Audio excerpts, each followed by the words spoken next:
एक के बाद एक लगातार नई नई बातें अब इस चढ़ावा चोरी मामले में जांच के दायरे में सामने आ रही है। लगातार नए राज निकलकर सामने आ रखे हैं। अब जो नया मामला सामने आया है वो आपको बता देते हैं। तो चढ़ावा चोरी के मामले में आरोपी अनुकल्प मिश्रा को पुलिस सुबह 9 बजे उसके घर लेकर पहुंची। वहां करीब 20 मिनट तक तलाशी ली गई। घर वालों से भी पूछताछ की गई। तलाशी में क्या मिला यह अभी तक स्पष्ट नहीं हो पाया है, लेकिन पूछताछ में ये बात सामने आई है।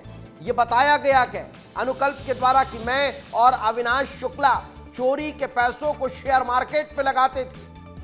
तो क्या शेयर मार्केट में पैसा लगाकर उसे दोगुना करके वापस चंदा जमा करने की तैयारी थी क्या?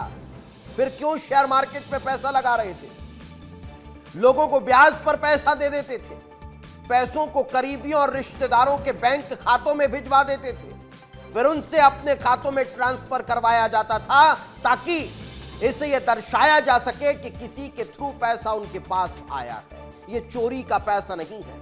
सोचिए कितनी साफ गोई से चोरी के पैसे को ये लगाते थे। राम मंदिर चढ़ावा मामले में रोज नए खुलासे को रखे गए। अनुकल्प किस तरह से पूछताछ को लेकर ये बयान जारी करते हुए नजर आए, ये सब आपको बताया। शेयर मार्केट में कैसे पैसा लगता था, उसे डबल करने की तैयारी थी, कैसे दूसरों को पैसा देकर उनसे अपने खाते में ट्रांसफर कराया जाता था।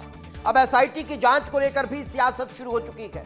सपा प्रमुख अखिलेश यादव ने कहा है कि एसआईटी लीपापोती कर रही है। एक सदस्य पर 420 का मुकदमा है।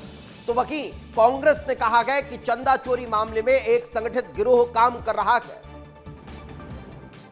एसआईटी क्या है? लीपापोती है। लीपापोती एसआईटी किसने बनाई है?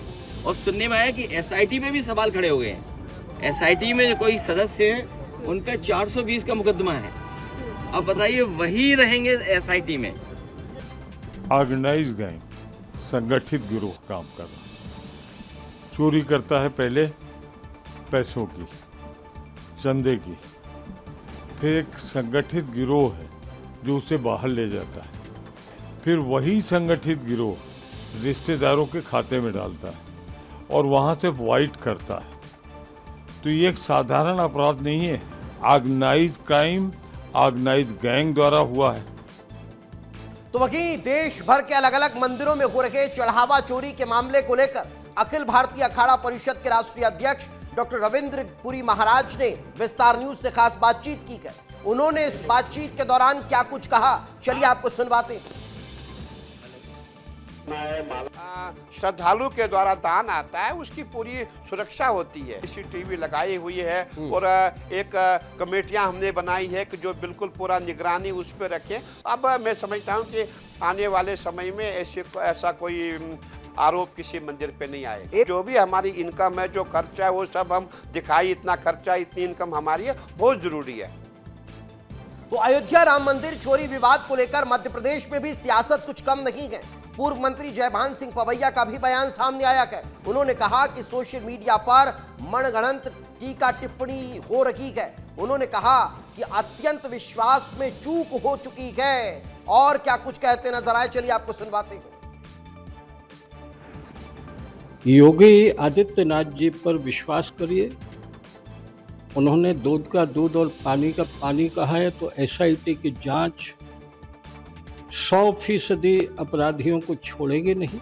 अति विश्वास के कारण चूक हुई है, अपराध किया है, उन लोगों को बड़ी से बड़ी सजा मिलने वाली है, इस पर सबको भरोसा रखना चाहिए।